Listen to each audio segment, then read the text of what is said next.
Good. Okay, so good day, everyone. Welcome to this webinar titled Applied Ergonomics on Digital Technologies and Resilience. This webinar is promoted by the Resilience Engineering Technical Committee of the International Ergonomics Association. My name is Tarcísio Saurin from Brazil, and I'm the webinar's moderator. I'm assisted here by Antonio Macau from Italy. This webinar resulted from a recent special issue published in Applied Ergonomics on Digital Technologies and Resilience. I will share with you the special issue editorial through the chat. You can download it. And in this editorial, you can see a short description of all 15 published papers. And the special issue editors, including myself, I'm one of the editors, we selected 4 of these papers for this webinar. There will be 15 minutes for each speaker here. And after the presentations, there will be 15 minutes for questions and answers through the chat. One of the speakers is from Australia, and unfortunately, the time was very inconvenient for him. So he will not be here with us, but we will share with you his slides, and we will give you a brief overview of his paper. So without further delay, I have the pleasure to introduce our first speaker, Dr. Lida David, who is a human factors engineer at Airbus Defence and Space in the Netherlands. Lida, thanks for being here. The floor is yours. You can share your slides with us. Yeah, thank you for having me. Let me share my slides very quickly. Okay. Yeah, so thank you very much, everyone, for attending the webinar. I think we're gonna hear some very nice talks, and everything that was done on the special issue and is published there is very interesting as well. So thank you, Tarcísio, for introducing me as well. I'm Lida. I am a human factors engineer at Airbus Defence and Space in Germany. Actually, I just moved. And yeah, a week ago, I also defended my PhD thesis. And what I will talk to you about is very much related to part of the research that I did. And it is one of the articles that was published in the special issue. So the presentation concerns capturing dynamic changes in coordination and how this can help us understand and model team resilience. And together we will go through the research and the findings and see how we can potentially use these into teaming contexts and other complex socio-technical environments. So I will start by setting the scene with an example of a case study that we also based this research on. And this is the case of the Apollo 13. So probably many of you have heard of this case.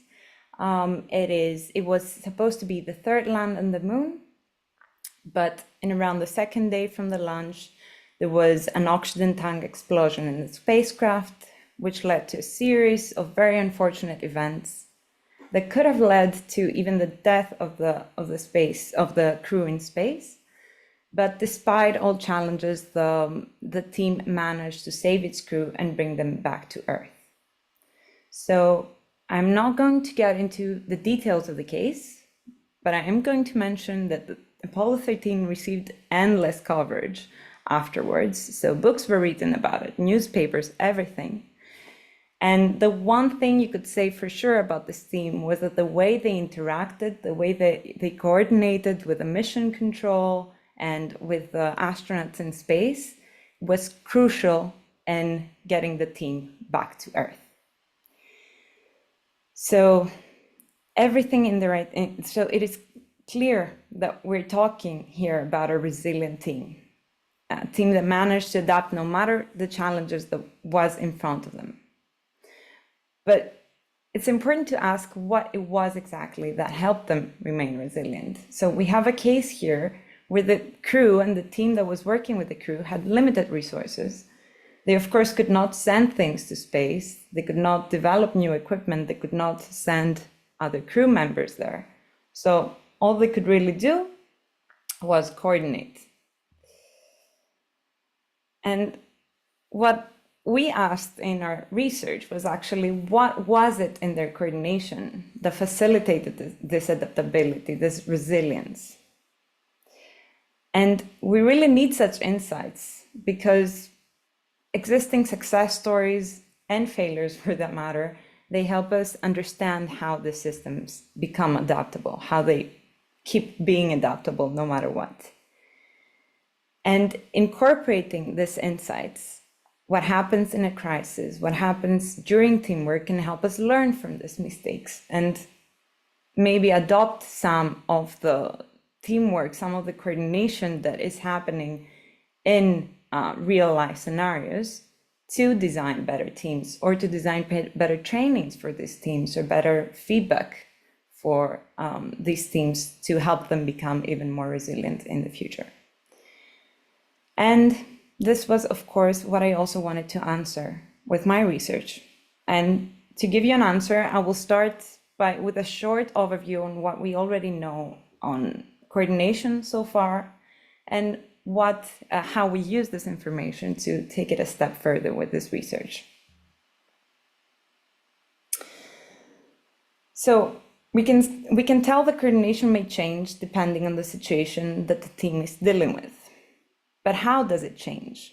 So, for example, we know that from research in healthcare, that the way the actors coordinate can change when facing an emergency. So let's say we have a team, John, Betty, and Steve, and they coordinate mainly through John. So John is the leader of the team. Every coordination goes through him. He's the main leader. Then there is an emergency. And what we see is that these patterns change. John is no longer the leader. We have a more decentralized coordination going on. So already we see that there is a change in the actor who is coordinating when the situation is routine and when there is a crisis going on. Another thing that can change is the message. So the message being coordinated. In emergency response teams, we see that during a crisis, teams who manage to develop strong patterns of sending information and then planning and performing an action are more likely to succeed than teams who randomly use patterns of use behaviors of informing each other or planning and acting. And lastly, the mode of coordination can also change. So in air combat, for example, we see that high-performing teams use many explicit patterns of coordination, so overtly requesting information and commanding for action, clear information on what is happening. And this changes during a crisis to more implicit messages, so more covert behaviors, providing assistance without being asked to. All this kind of behaviors that are more covert and are shown to reflect more of a shared situation awareness on a matter. So in a way, there does seem to be a difference in how teams manage a crisis, either successfully or unsuccessfully. And this difference is related both to the composition and the timing. So what is included in the patterns of coordination? What behaviors do we see being exchanged between team members? And when these behaviors change? Do they already change from the routine, or do they suddenly change during the crisis? Do they change once during the crisis or many times throughout? And the majority of studies up until now have only been focusing on one specific aspect of the crisis. They take the crisis as a whole. They say that overall during the crisis, for example, we see implicit patterns of coordination. And yes, while this is very important in helping us understand some main changes, this is an aggregated way of viewing how teams coordinate. And the truth is that change is tied to time. So time is the one constant we should definitely look into.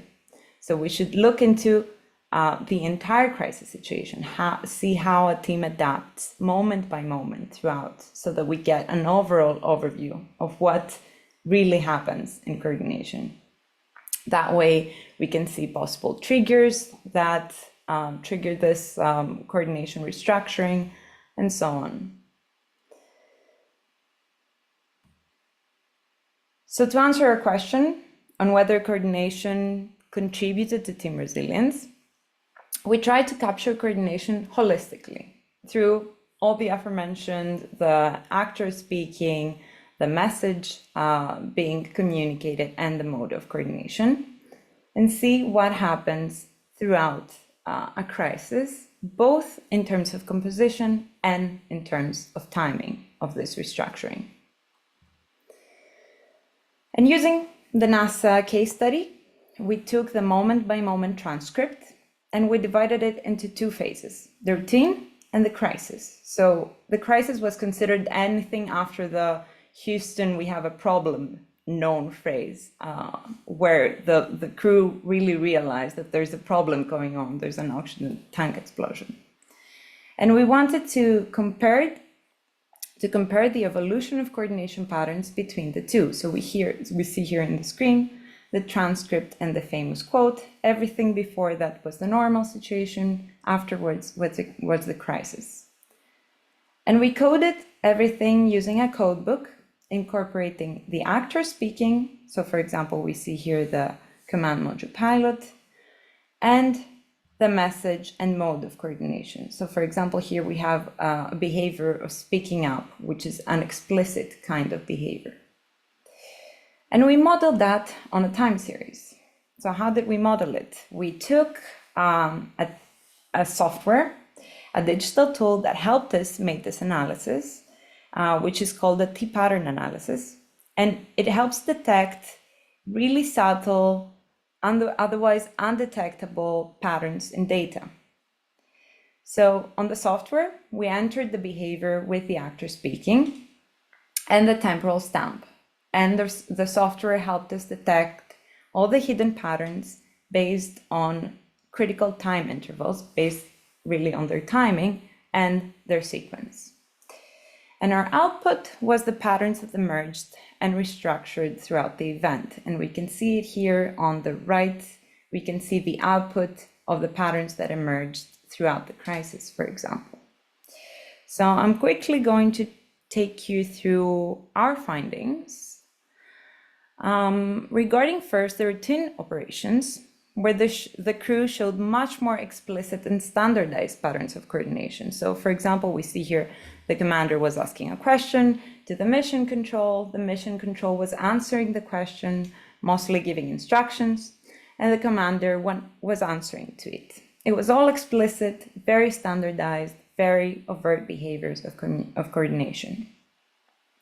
And behaviors were much more centralized to the mission control, so they were the leader of the coordination. Now, during the crisis, these patterns changed. They became much more complex. We see a lot of initiatives, so a lot of speaking of behaviors, followed by implicit coordination, so covert behaviors, people acting without being asked to, people providing information without being asked to. But a very important point here is, and you can see it probably by looking at the graphs, is that the team managed to switch back to their standardized patterns whenever they got the chance.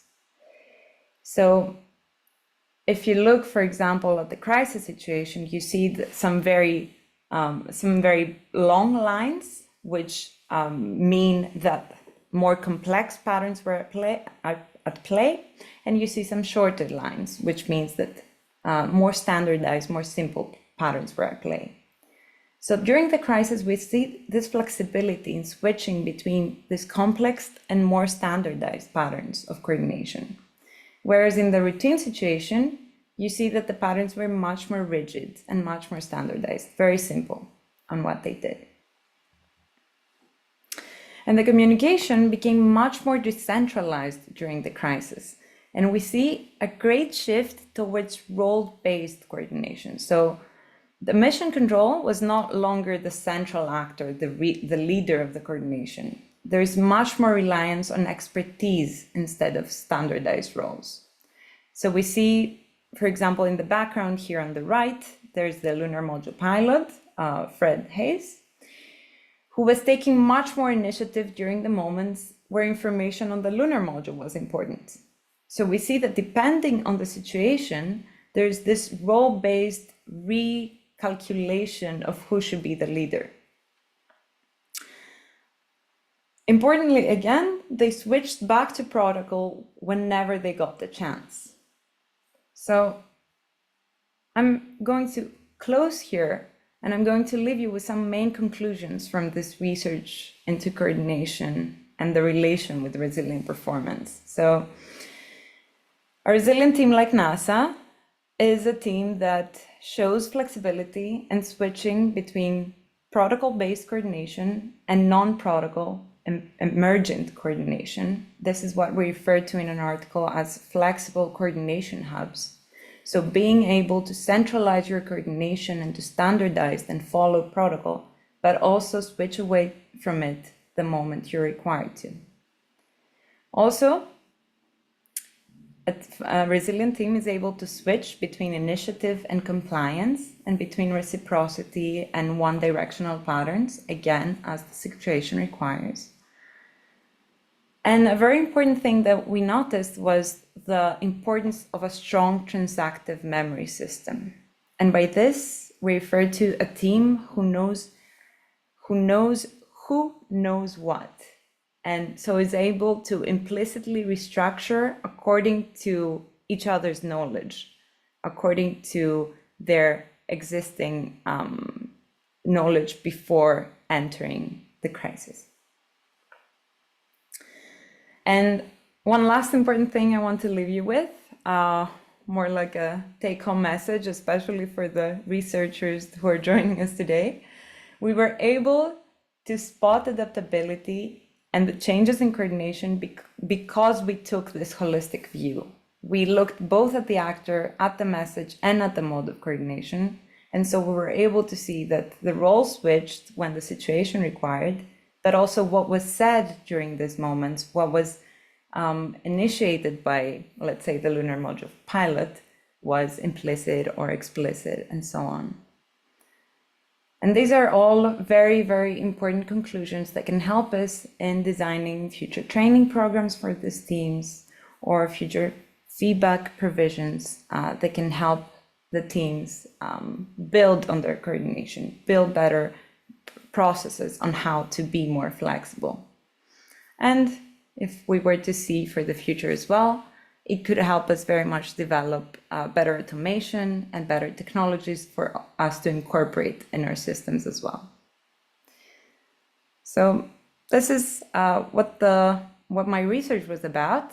And yeah, you can see more in the special issue. And of course, I would love to hear your thoughts and discuss during the Q&A some more.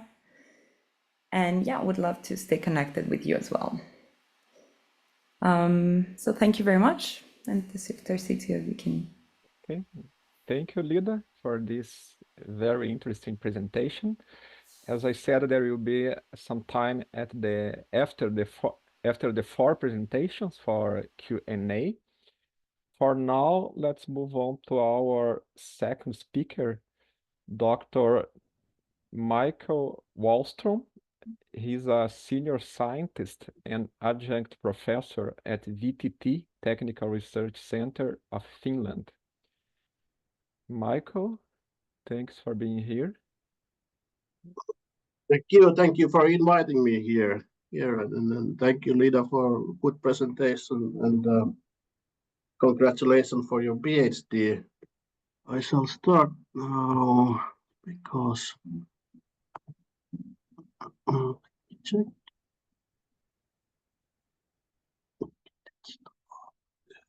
Here.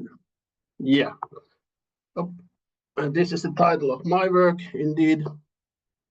AI and the transformation of industrial work, hybrid intelligence versus double black box effect.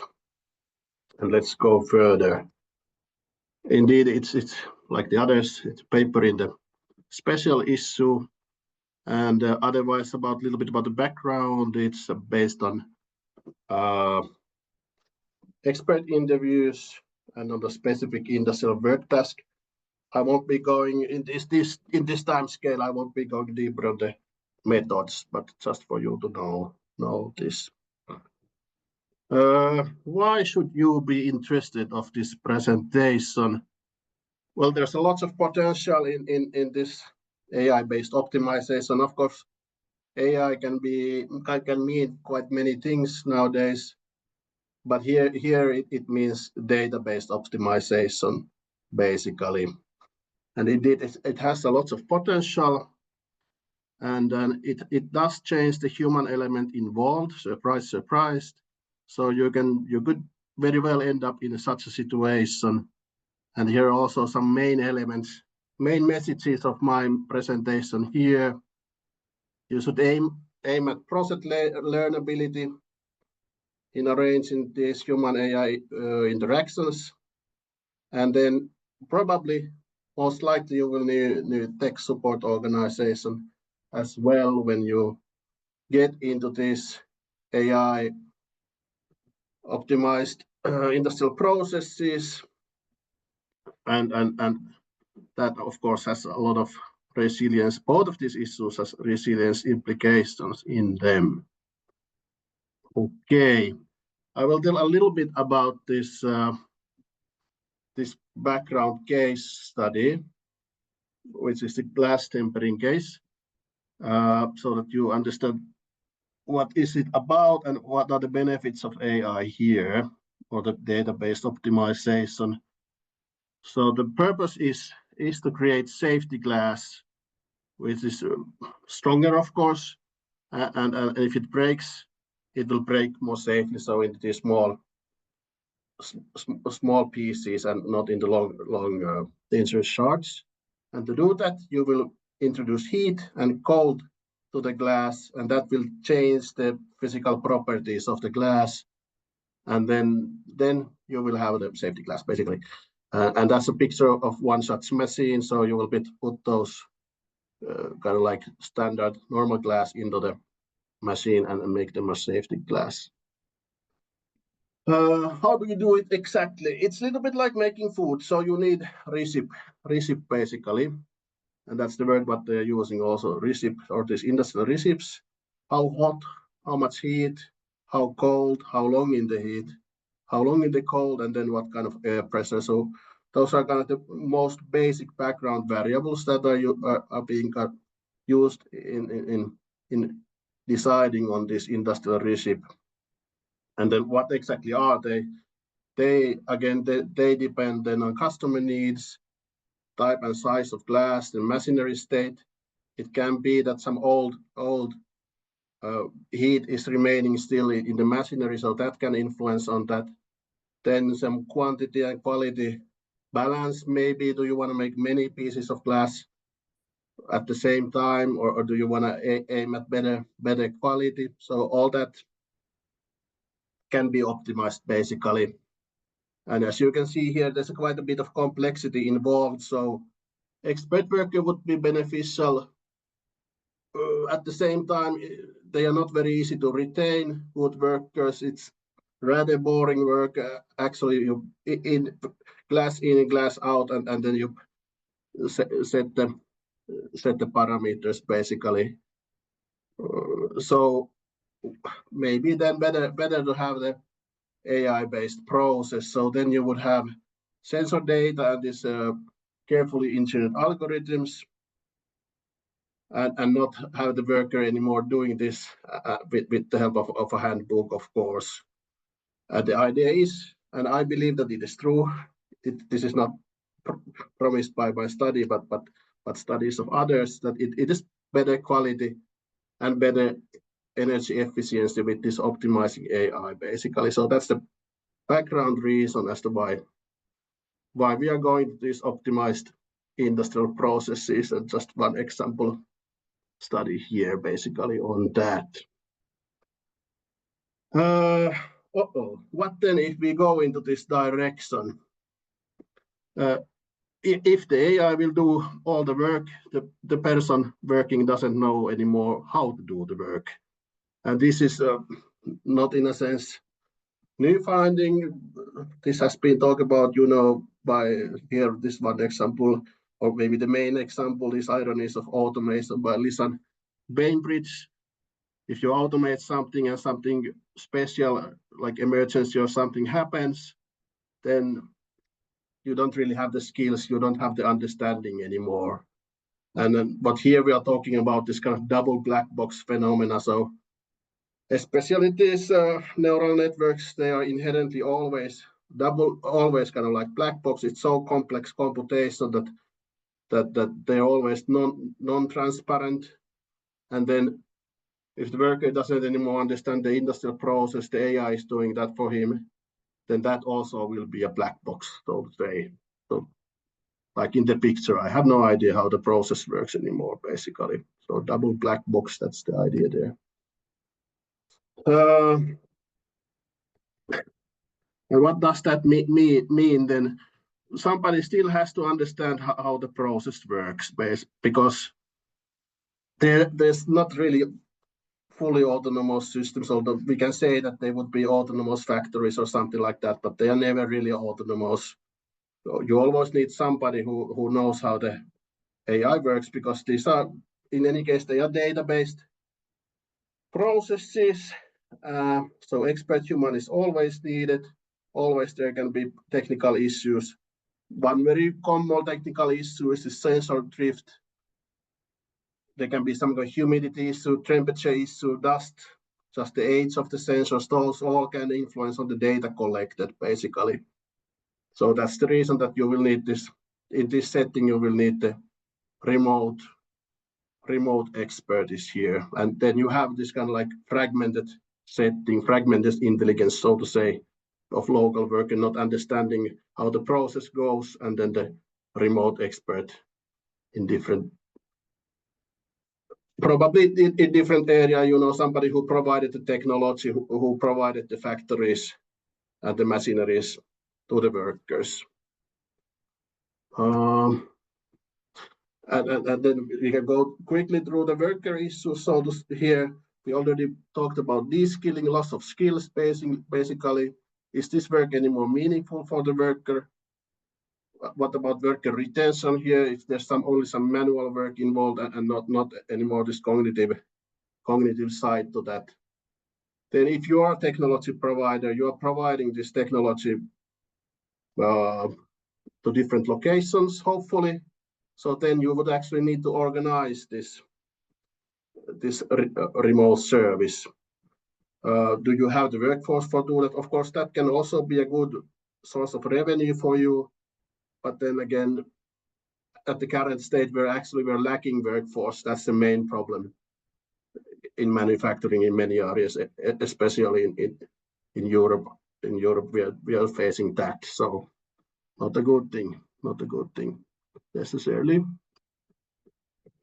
Then, of course, this organizational resilience.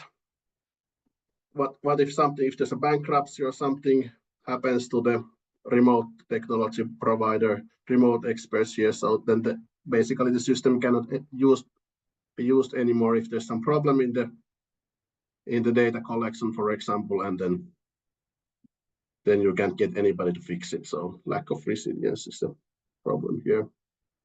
What could be the solution then?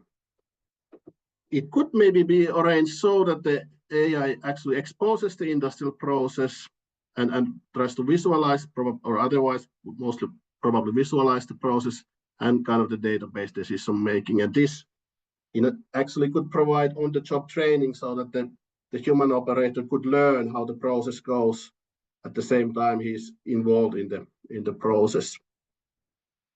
This would indeed build up those skills. And then there could be the skilled human operator who can handle the process if there would be some problem without the AI. And then the novel operator could kind of like lean to the AI in the process. Let's have one example here. And again, we are going to class tempering case here. When you do class tempering, you always get some visual imperfections. And then this is actually existing machine that is already in use.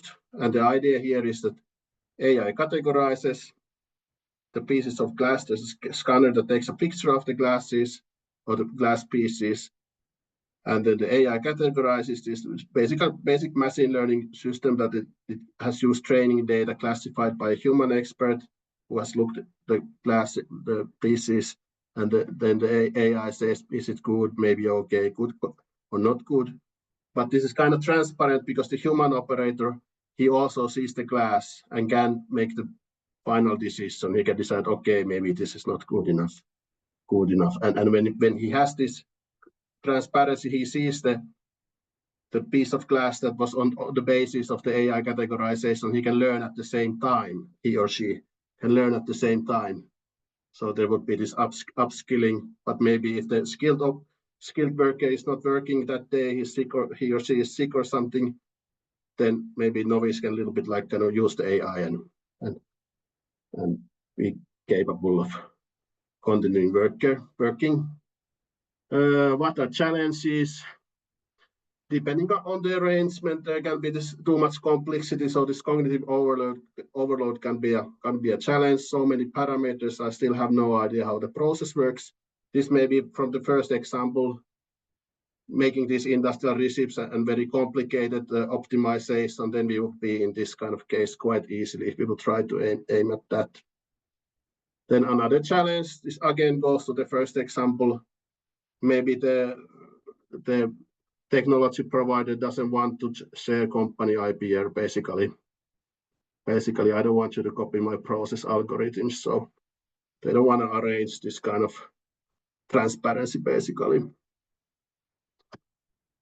Well, let's imagine, this is not in the article, but we can still, it's maybe a little bit dystopic even, but we can imagine how it might go even in the future, just to take the recent developments in AI, this generative AI, and that meaning these large language models.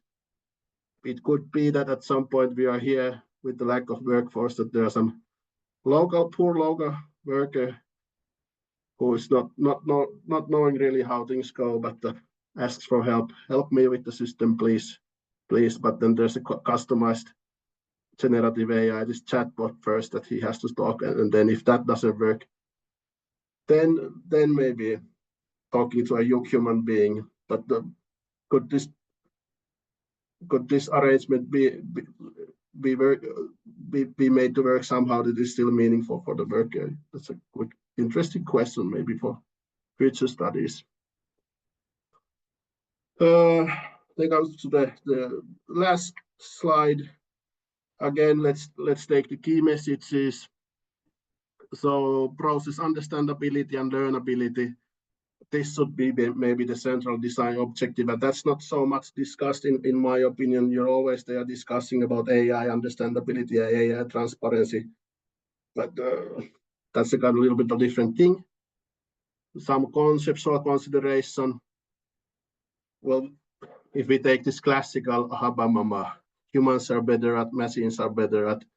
Classical human factors distinction from the 50s, 1950s already. It's not really sufficient here, because actually you should think of this as a three-way perspective.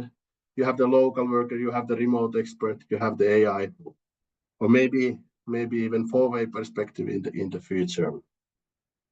But thank you very much. These are the main messages. The process understandability as a design aim, and then you probably need to design the remote help as well. And thank you for that. And we are not currently having a project on the same teams. So if you're interested of that, you can check that this hi-fi project that we are having going on at this moment, or anything, send me an email. Or in any case, thank you very much. Okay, thanks, Mikael. I I'm not sure whether this is the right pronunciation of your name, Mikhail. Yeah, it's better. It's more close. Yeah, very good. Okay, and thanks for expanding the information presented in the paper. This is very interesting for us.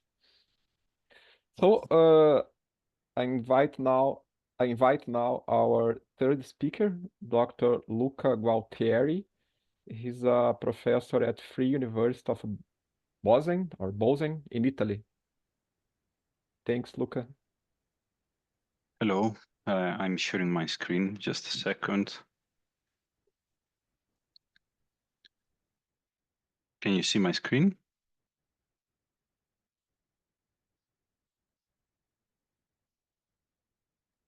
Yes, Luca, we do. Okay, thanks. Okay, so good afternoon, everybody.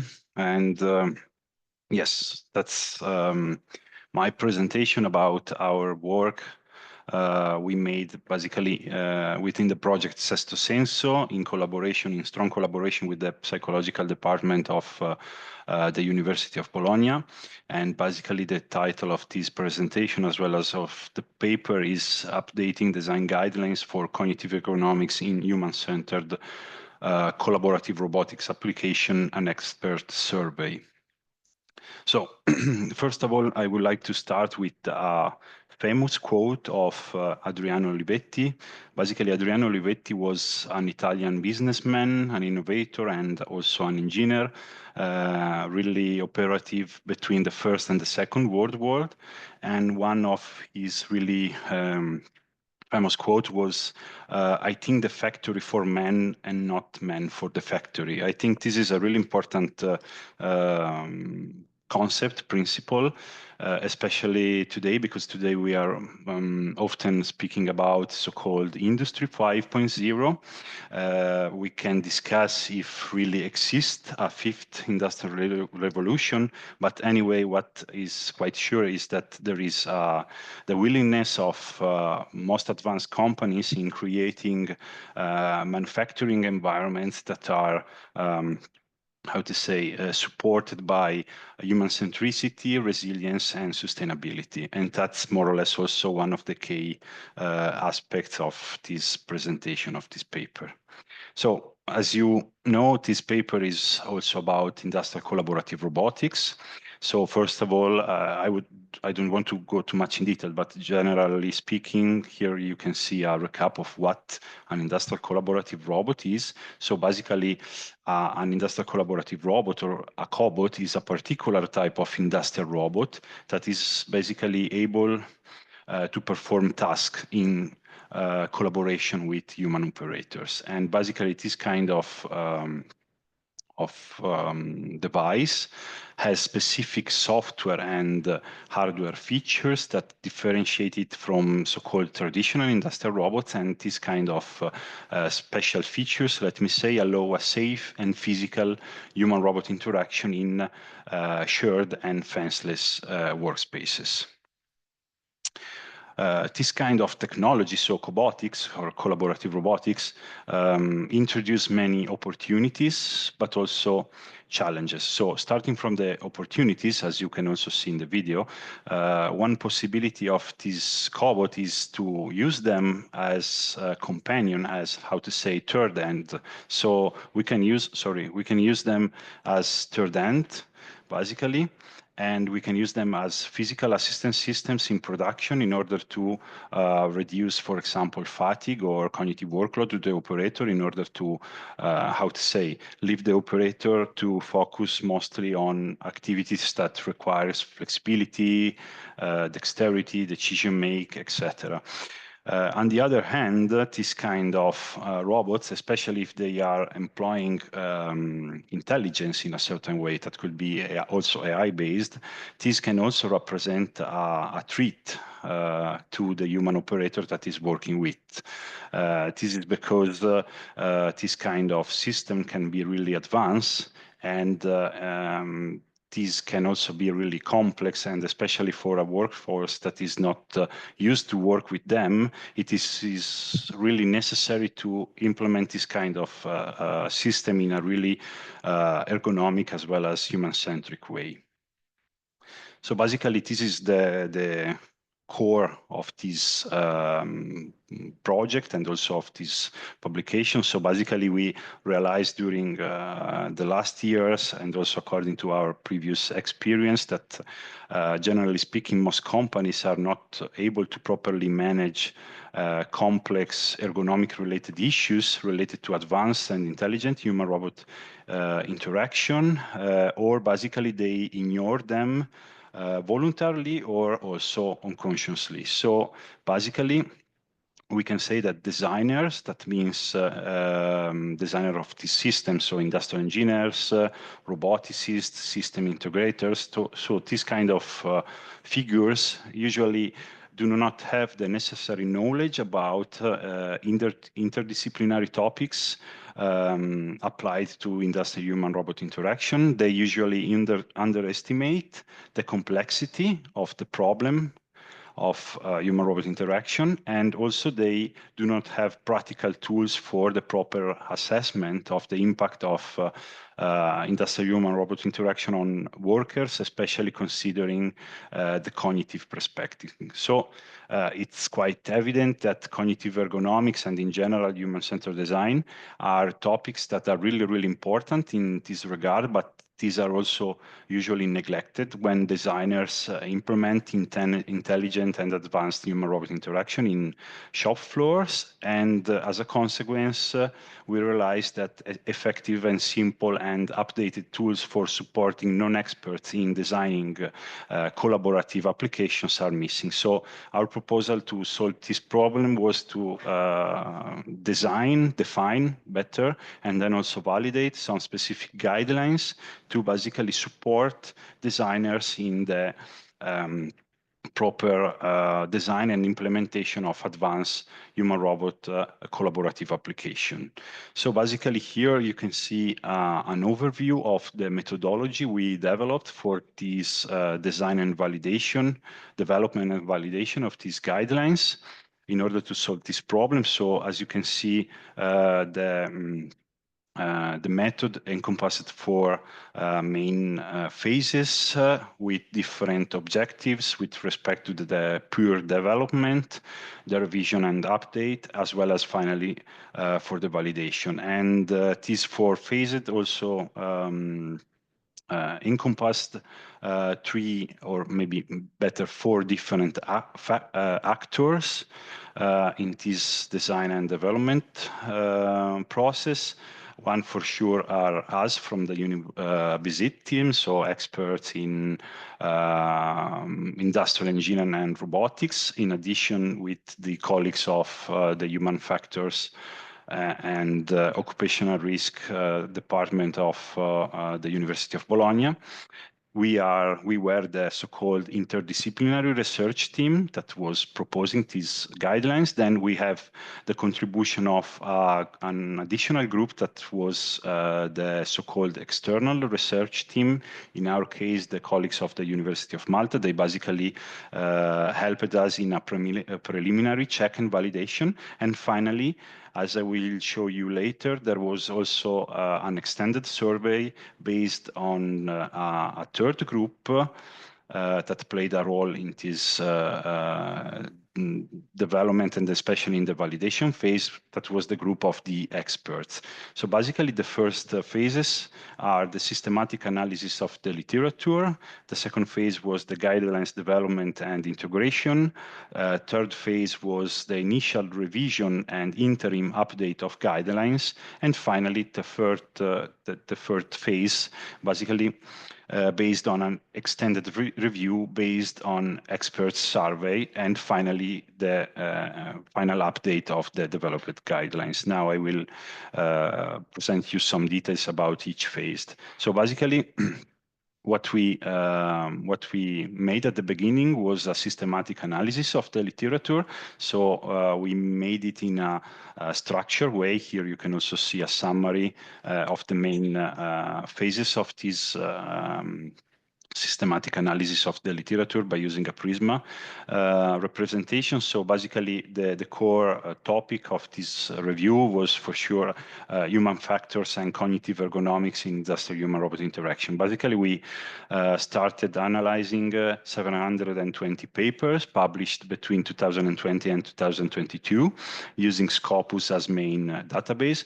Basically, we selected this time frame because this work I'm presenting now, basically it's an extension, an update of a previous work we made in the past, again on the development and validation of guidelines for supporting experts in that field. But since the topic now is really hot and there are a lot of new research evidence in the literature, we decided that we really need an update. So we selected this time frame as a continuation of what we made in the past. Basically, for sure, we also applied some inclusion and exclusion criteria in order to identify the final list of papers. For example, as exclusion criteria, we didn't consider healthcare robots, social robots, teleoperated robots, virtual robots, exoskeleton, and in general, all the topics, all the works related to human-robot task allocation. The second phase was about the guidelines development and integration. So in order to do that, we basically created a 7-step approach for systematic development of the new guidelines, as well as for the integration of the new guidelines with respect to the old guidelines that need to be updated. So this, here you have an overview of these 7 steps. So basically, we started with analysis, extraction and categorization of relevant and validated statements and results from the selected articles. Then as step 2, we have summarized the identified content by considering it into concise individual sentences. For step 3, we basically had the identification and the merge of similar concepts within the same article, considering that one article results might yield to multiple guidelines. Step 4 was the merge of redundant and similar guidelines across all the examined articles. Step 5, update the existing set of guidelines by incorporating the newly derived guidelines.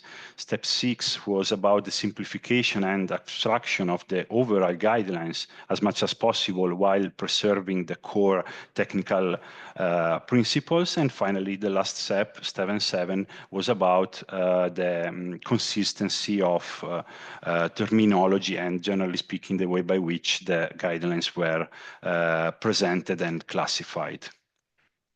In total, we created 53 guidelines, considering the new and the old ones, and we basically classified them into 5 different categories that were workstation and robot system features, robot system performance and interaction patterns, human-robot communication and interfaces, control measures for the robotic system, and finally, organizational measures and training. As I said before, this new set of guidelines have been preliminarily evaluated by providing qualitative feedback on the importance, on the relevance, on the clarity by a team of experts working on similar topics in the Department of Industrial and Manufacturing Engineering in the University of Malta. This helped us to refine this new set of guidelines before to present them to the experts.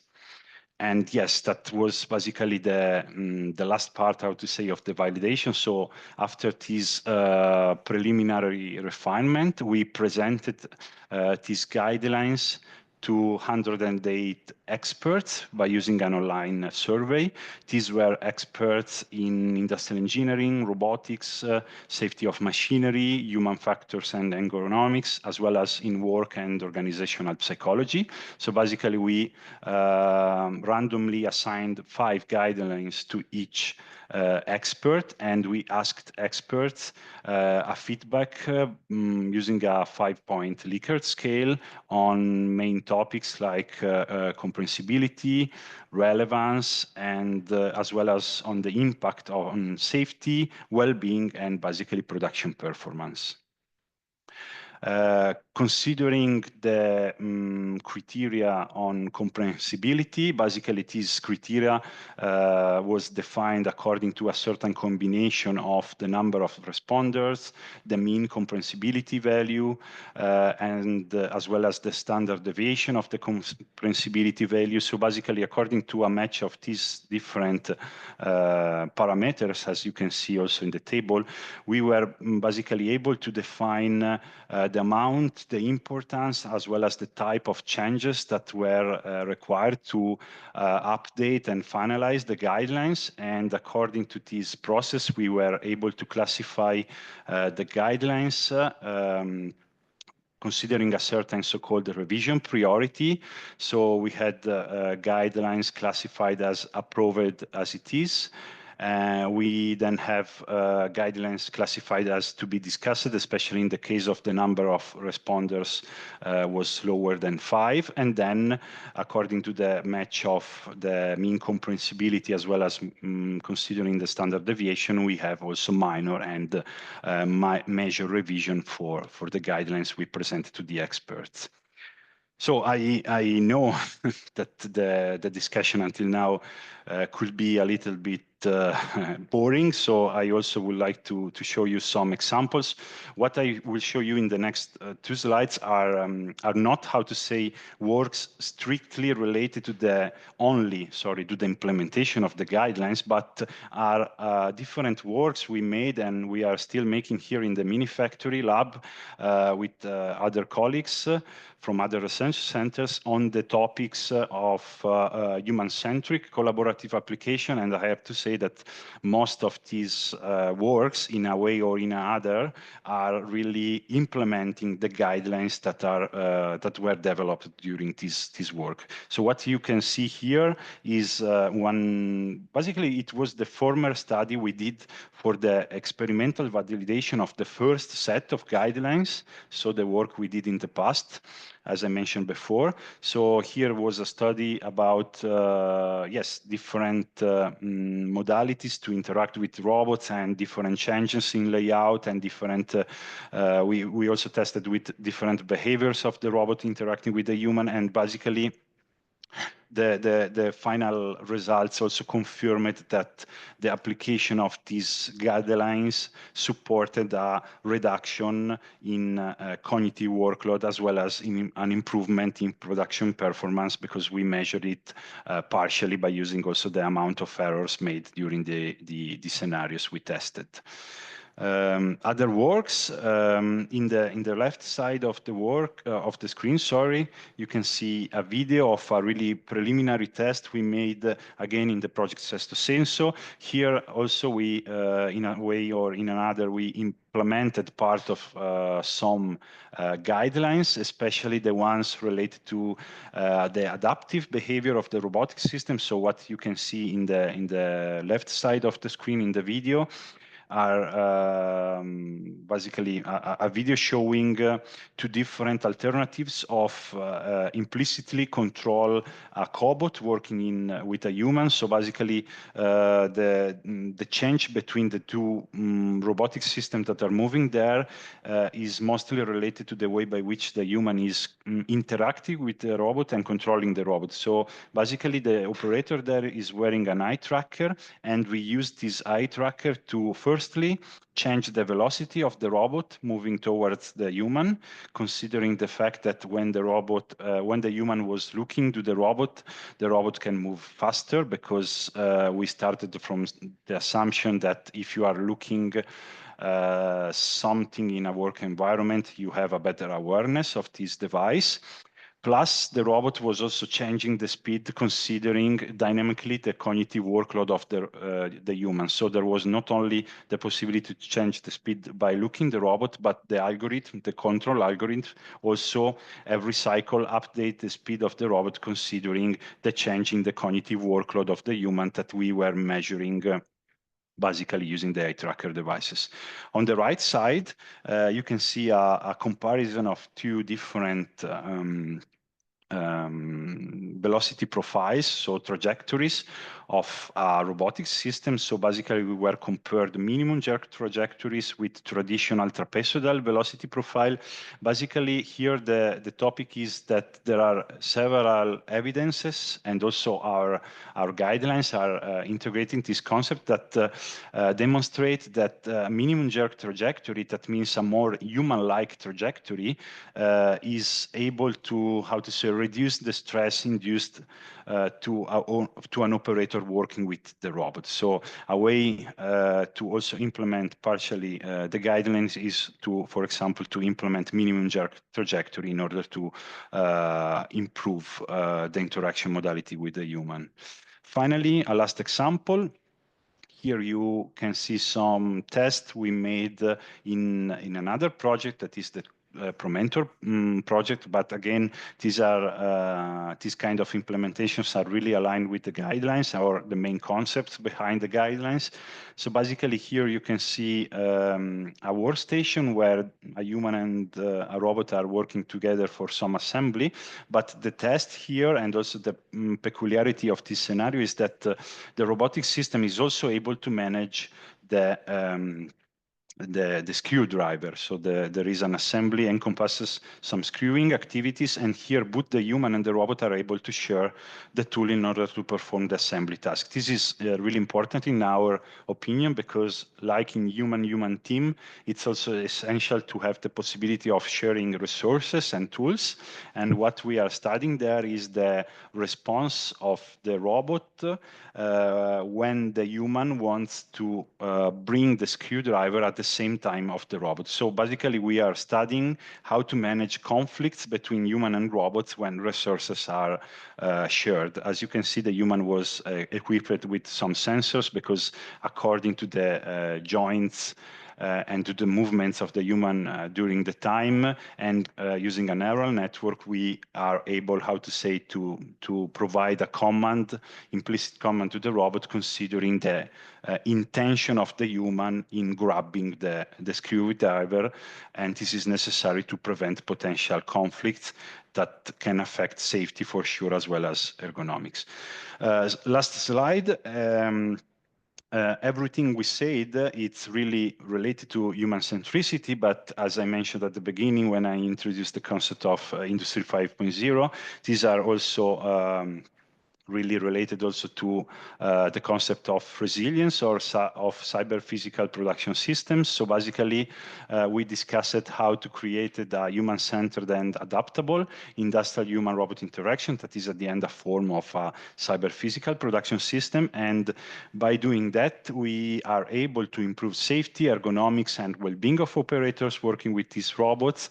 That means that as a result, we are able to potentially improve the performance of the working activities, as well as to reduce disruption, for example, occupational health and safety risks for the operator caused by the interaction with complex machinery, as well as potential operational errors. All these results at the end basically increased, for sure, human centricity, social sustainability, and as a consequence also in the long term, the resiliency of the manufacturing systems.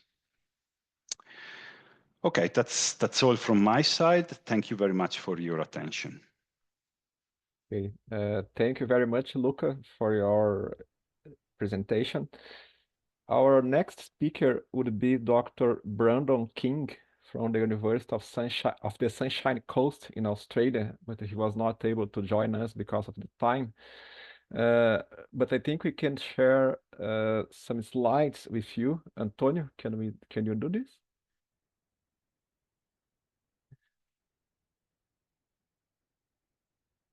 Okay.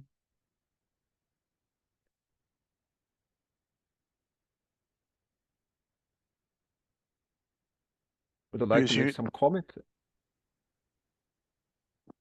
Sorry? Would you like to make some comment on the presentation, on the slides? Now in this, yeah, maybe Brandon, he was to present the perspective, identify the risk and control for advanced brain-computer interface. He integrate a hazard analysis with the net harms approach, that is the system theory approach, based in how the interaction between the human and how the interaction between the organizational levels, social levels, and technical and operational levels interacts to perform the required processes in a system. Unluckily, he couldn't connect today for some issues, familiar issues.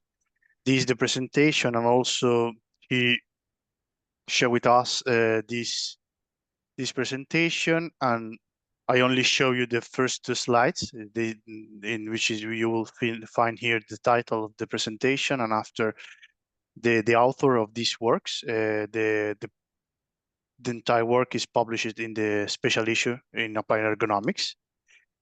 And here he will get us his contacts to maybe, if you're interested, or also maybe collab or connect with him, you can drop the line to him and speak to him to maybe to get more information about this research. Okay. Thanks, Antonio. So we still have around 10 minutes for questions and answers. So please feel free to use the chat. Let me see. There are some people saying thanks. The speakers can ask questions to the other speakers if you want. It's a debate, it's an open debate, so please feel free to make your comments.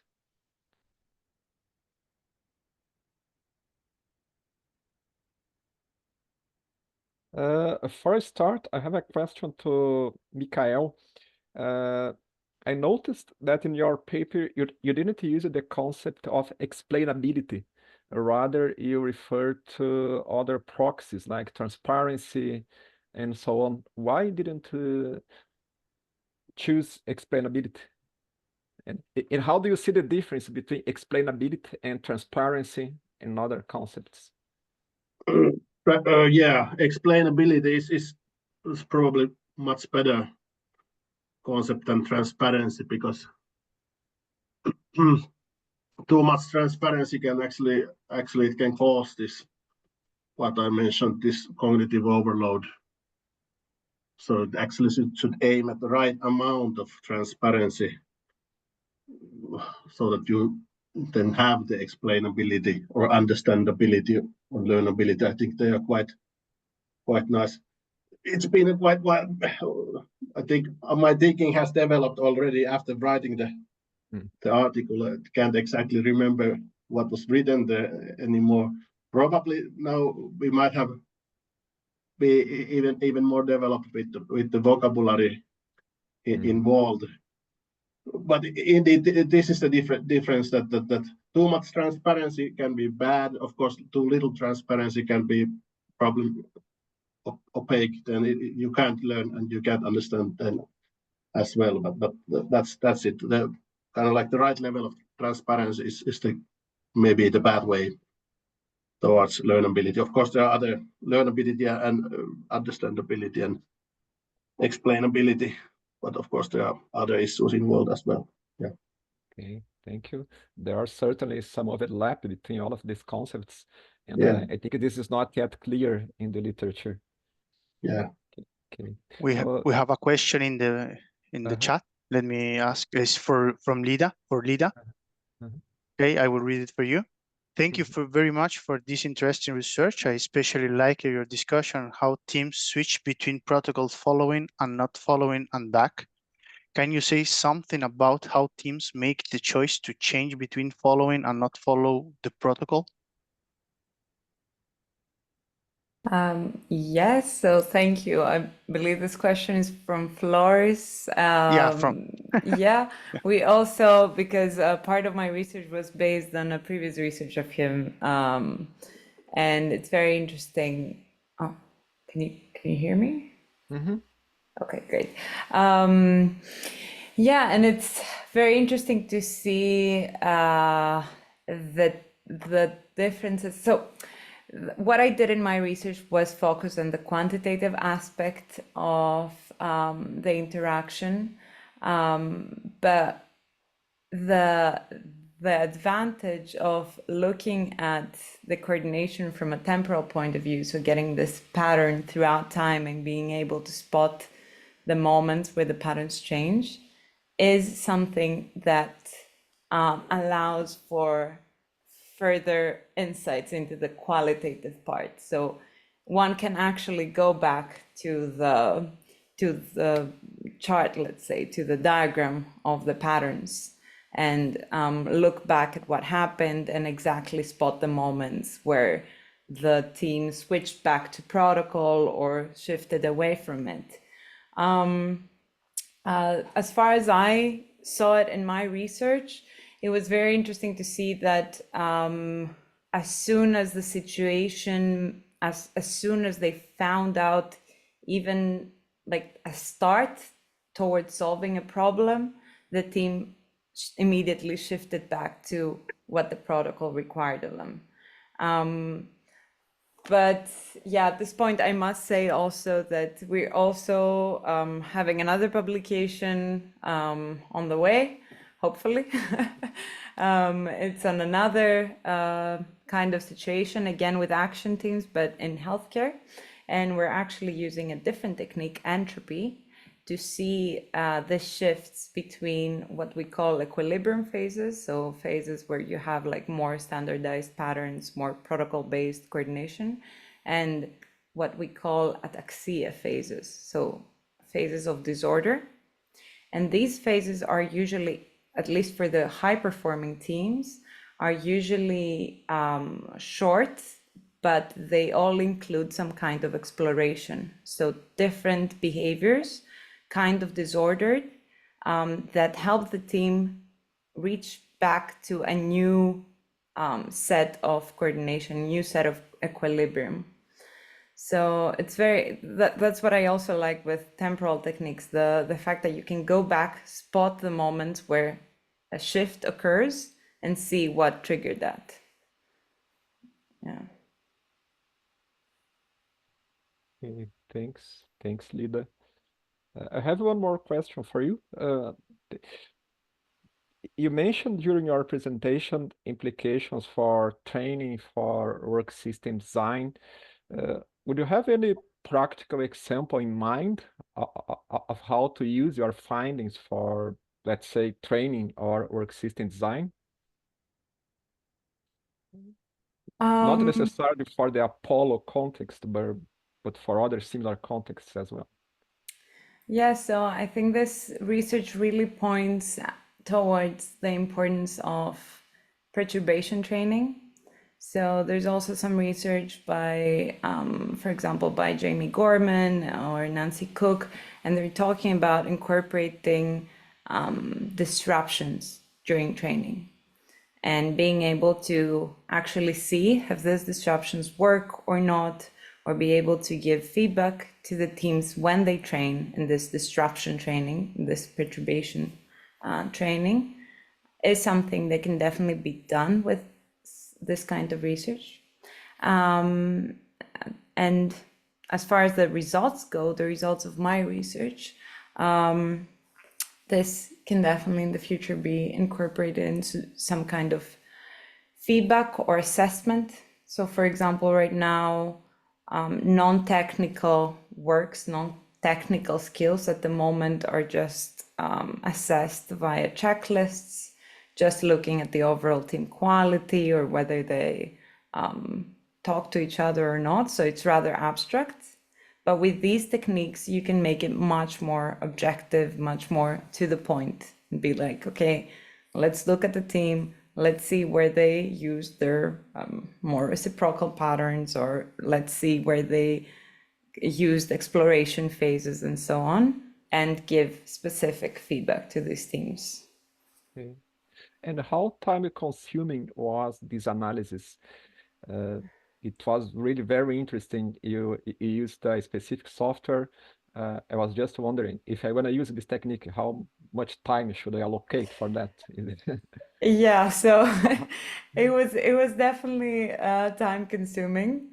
I must say that it does get easier as automation improves. So for example, there is already software out there that can help with transcriptions, which is a great first step. And especially for English speaking teams, it makes it much easier to get the coding automated. But it is, for the time being, rather time consuming.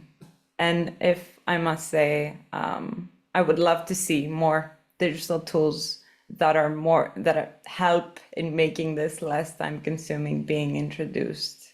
That would be amazing, I think, both for researchers and for practice.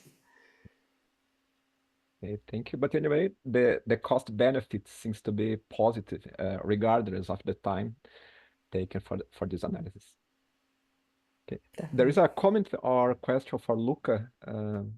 Antonio, can you? Yeah, is a thank you comment, okay? And I also have a question for you, Luca. Okay, now for Bruna Quadros is last week during an inspection focusing on human factor, I saw concrete difficulty in IHRI and was Human very robot. okay, industrial Sorry. robot. No, don't worry. And was very confused how to deal with the issues. The guidance for your paper provided will be sent to the organization in order to reevaluate their processes. Think a lot. The robot was acting crazy and 4 workers were designed to help the robot. -1 to reduce robot overload and 3 to redo was button ending run, and it was a lot. And my question is, now in the introduction, you talk about the industrial 5.0, no? And also Yes. This survey is so interesting, no? How is the how is the knowledge, okay, about the human to work with the robots, okay? Now with the introduction of this artificial intelligence, by your point of view, of course, how can you see what is the future about these robots, the human, and also integrating the artificial intelligence in the future? Because for sure, this is a sure thing in the industrial process, not in the industrial. I felt this in the entire world. Now we will. This is a game changing in the engineering and also in the life of everyone. And maybe this in artificial intelligence could impact how is the perception of these technologies for the robots. Thank you. Yes, that's a very good and complex question. So I can say that maybe in the short term, the main effect is how to say, not really appreciable by the final user, because, for example, here we are trying to work a lot in implementing adaptive behavior of the robots. So basically, robots that have a more or less predefined plan, but should adapt to the user that is working with them. This can be related to the fact that, for example, something really simple, I'm tall, so the handover position must change accordingly. This is something you can manage offline. For example, measuring the operator or having some data in that regard. But there will be also something like also the video I showed you before, online. So doing online adaptation because, for example, I'm making this really simple. I'm tired now because I'm at the end of the work shift. So there will be some, I hope there will be some ways to monitor human-related physiological parameters in order to adapt accordingly. Here, the artificial intelligence-based algorithm can play a big role because it's quite difficult, and they can help a lot in modeling human behavior and, generally speaking, the trend in physiological data in order to make the robot more adaptable at the end. So you as a final user, you will not, how to say, appreciate this because it's not probably evident, even if I should explain this, I have to explain this to the final user, but could be really impactful at the end. And please, Bruna, let us know how the implementation or the check with the guidelines will be, please. Thank you. Okay. Bruna is from Brazil. I know her. She's a labor inspector in Brazil. So she is a kind of authority to put these guidelines in practice. Sure. It's really interesting. Thank you. Yeah. Okay, so we must end the session soon. I'd like to thank all speakers again for these brilliant presentations. This is really cutting-edge research. I'd like to thank Antonio for setting up this webinar. He's the guy who made this happen, supported by IEA staff. And I'd like just to share a final slide with an announcement. Probably some of you are aware of this announcement, but anyway, this October it will happen in Brazil the biennial symposium of the Resilience Engineering Association and the annual Resilient Healthcare Society meeting. The call for papers is open now. Here is the website, and everybody would be welcome to attend this symposium later this year in Brazil. So thanks again. Bye-bye. Thank you. Bye. Thank you. Goodbye.